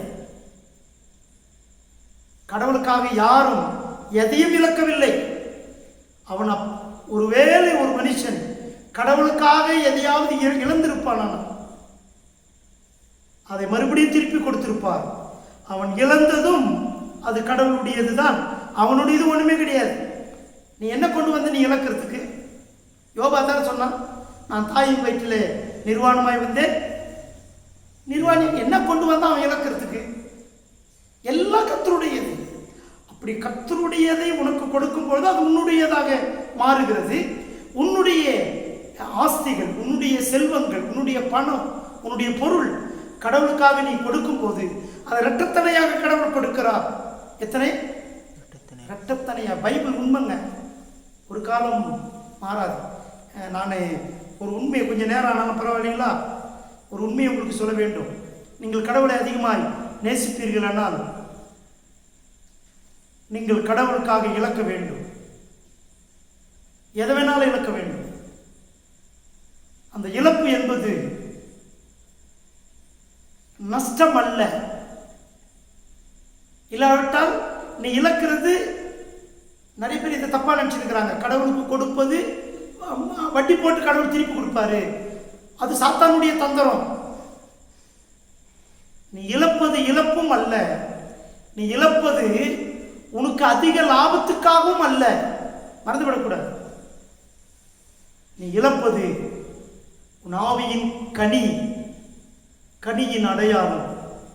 நீ இழப்பது உன்னுடைய ஆவியின் தன்மையின் அடையாளம். நீ ஆண்டவருக்காக இழப்பது கடவுளை நேசிப்பதற்கான அடையாளம்.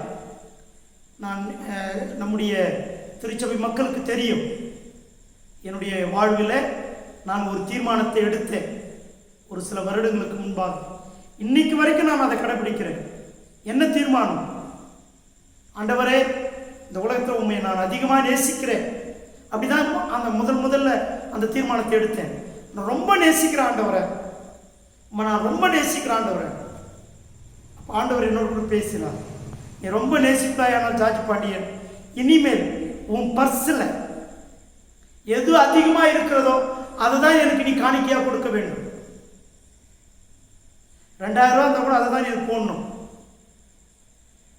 இன்னைக்கு வரைக்கும் அதை செஞ்சுட்டு வரேங்க.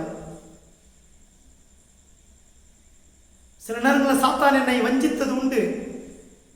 வீட்டிலே வச்சுட்டு வந்துரு, பர்ஸில் இருந்தால் தானே வீட்டில் வச்சுட்டு, வீட்டில் இருந்தாலும் அது கர்த்தருக்கு தெரியும்.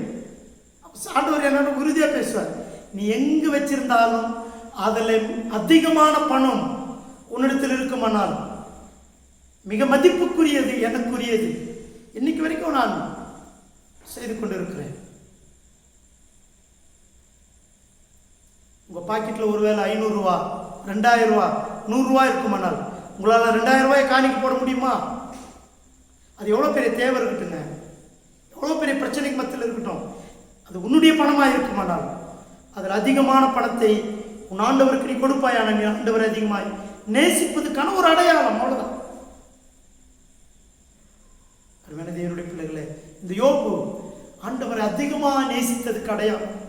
எல்லாவற்றையும் இழந்த போதிலும் கர்த்தரை தொழுது கொண்டான், கர்த்தரை மகிமைப்படுத்தினான். அவன் மகிமைப்படுத்தினது மாத்திரமல்ல, அவன் கடைசி வரைக்கும் அவன் சொல்லுகிறான், என்னை என் ஆண்டவர் கொன்று போட்டாலும் அவன் மேல் நான் நம்பிக்கையாயிருப்பேன். அப்படின்னு என்ன அர்த்தம்? என் உயிரை காட்டிலும் என் ஆண்டவரை அதிகமாய் நேசிக்கிறேன், அவரே என்னுடைய உயிராக இருக்கிறார். அதனால தாங்க யோபு சாத்தானை வெட்கப்படுத்தினார் ஆண்டவர். எப்படி வெட்கப்படுத்தினார் தெரியுமா? யோபுடைய உத்தமத்தில் அவன் கிருபையாக காக்கப்பட்டு இரட்டத்தனையான ஆசீர்வாதத்தை அவனுக்கு திருப்பி கொடுத்துட்டான். எல்லாம் டபுள்,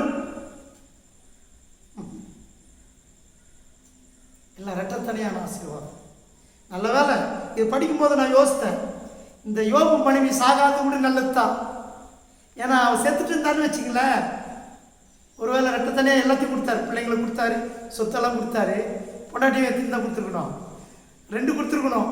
ஆண்டவருக்கு தெரியும் இவளை விட்டு வச்சுட்டாரு, அதனால தான் நீ உயிரோடு இரு, 1 போதும்.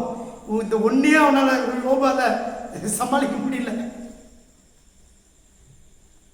தேவனுடைய பிள்ளைகளே, ஆண்டவர் அவன் இழந்தது அத்தனையும் இரட்டத்தனையா, இன்னும் சொல்ல போனா உலகத்திலேயே அந்த அவன் இழந்த அவனுடைய பிள்ளைகளை போல ஒரு அழகான பிள்ளைகள் கிடையாது.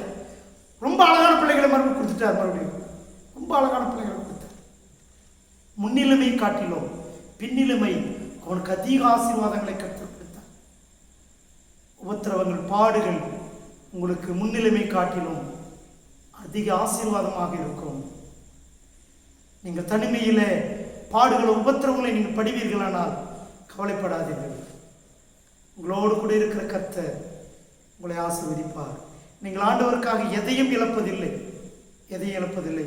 கண்களை மூடி நாம் ஜெபிப்போம். பிரியமானவர்களே, நாம் கர்த்தரை நோக்கி பார்ப்போம். நம்முடைய ஆண்டவர் நல்லவர். ஆண்டவரை நோக்கி பார்ப்போமா? நமத்தில் நம்முடைய திருச்சபை உதவிக்காரர் கோதண்டன் அவர்கள் நாம் கேட்ட செய்திக்காக நம்மை ஜெபத்தில் வழி நடத்துவார்கள். எங்கள் அன்புள்ள சுவாமி, இந்த மன மகிழ்ச்சியான இந்த கால ஆராதனையில் உம்மை தொழுது கொள்வதில் மகிழ்ச்சி அடைகிறோம் ஆண்டவரே. இதோ உம்முடைய இடைவிடாத கிருபை,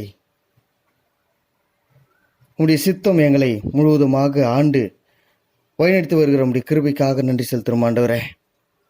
நீர் பெரியவரும் எங்களை ஆளுகிறவரும் எங்கள் மேல் கண்ணை வைத்து ஆலோசனை சொல்லுகிற உம்முடைய கிருபைக்காக நன்றி செலுத்துகிறோம் ஆண்டவரே. விசேஷ விதமாக ஆண்டவரே, இதோ இந்த செய்தியின் வாயிலாக யோபின் சரித்திர புத்தகத்தை நாங்கள் படிக்கும்படியாக, ஒரு உத்தமனை பற்றி நாங்கள் தெரிந்து கொள்ளும்படியாக நீ செய்த தயவுக்காக நன்றி செலுத்துகிறோம் ஆண்டவரே.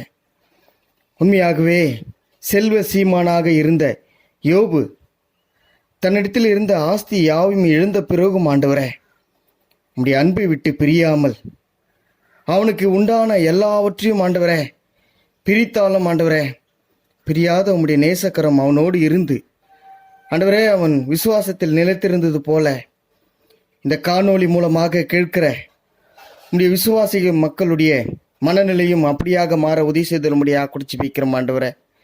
உண்மையாகவே ஆண்டவரை, சொந்த மனைவி தன் கணவனை கணவனை வேணா என்று சொன்ன போதிலும் ஆண்டவரே, அவனுடைய அன்பு ஆண்டவரே, உம்மேல் வைத்த இடைவிடாத கிருபை அவனை சாமி முழுவதுமாக வழிநடத்தி அவனை திரும்பமாக 2 தனையாக எல்லாவற்றையும் கொடுத்தீர் ஆண்டவரே. இது எவ்வளோ பெரிய பாக்கியம் சுவாமி. உம்மை சார்ந்து இருக்கிற பிள்ளைகளை ஒருபோதும் நீர் வெட்கப்படுத்த மாட்டீர் ஆண்டவரே. உம்மை நோக்கி கூப்பிடுகிற பிள்ளைகள் மேல் உம்முடைய கவனம் குறையாமல் இருப்பதற்காக நன்றி செலுத்துகிறோம் ஆண்டவரே. உண்மையாகவே ஆண்டவரே, அந்த யோபு போல நாங்கள் ஆண்டவரே மாற உதவி செய்ய முடியாக குடிச்சு வைக்கிறோம் ஆண்டவரே. நீரே அவனுக்கு உத்தரவு கொடுத்தீர் சுவாமி.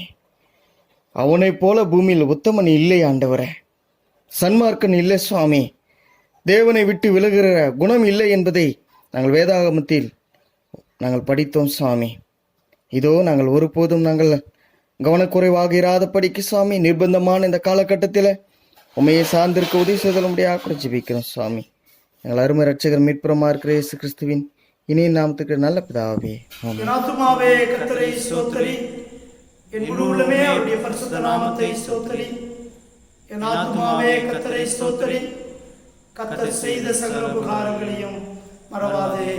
ஆமென். ஆசீர்வாதம் நம்முடைய கர்த்தராய் இருக்கிற இயேசு கிறிஸ்துவின் கிருபையும் பிதாவுடைய அன்பும் பரிசுத்த ஆவியானவருடைய அன்பின் ஐக்கியம் வழி நடத்தலும் திவ்ய சமூகமும் சமாதானமும் பாதுகாப்பும் பராமரிப்பும் நம்மோடு கூட விசேஷமாய் திருச்சபைக்கு வராத தேவ பிள்ளைகளோடு கூட எப்பொழுது சதா காலம் ஆண்டோட வருகை மட்டும் என்றென்றும் நிலைத்திருப்பதாக.